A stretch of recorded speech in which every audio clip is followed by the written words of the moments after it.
दोस्तों इस तरह का फ़ोटो बहुत काफ़ी ट्रेंड में चल रहा है, तो आप लोग इस तरह फ़ोटो कैसे बना सकते हैं। तो दोस्तों सबसे पहले हम क्रोम ब्राउज़र पे जाएंगे और क्रोम ब्राउज़र को ओपन कर देंगे। आप दोस्तों यहाँ पे गूगल जेमिनी आपको यहाँ पे सर्च कर देना है। तो गूगल जेमिनी का हम सर्च कर देंगे। आप दोस्तों देखिए यहाँ पे गूगल जेमिनी का ऑप्शन आ चुका है, आपको इस पर क्लिक कर देना है। जैसे आप क्लिक कर देंगे तो आपको यहाँ पे कुछ ऑप्शन खुल के आ जाएगा।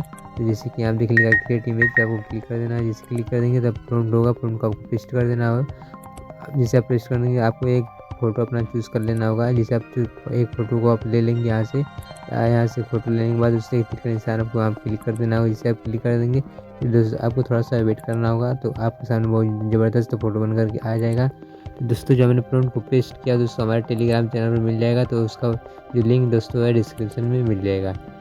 तो दोस्तों आप देख सकते हैं बहुत ही प्यारा सा फोटो बन करके आने वाला है, बहुत ही ज़बरदस्त है। तो दोस्तों आप देख सकते हैं इस तरह का फ़ोटो अपना एडिट कर सकते हो। तो दोस्तों आप इस तरह का फ़ोटो को बना सकते हैं। तो दोस्तों वीडियो अच्छी लगे दोस्तों लाइक एंड सब्सक्राइब जरूर करिएगा दोस्तों।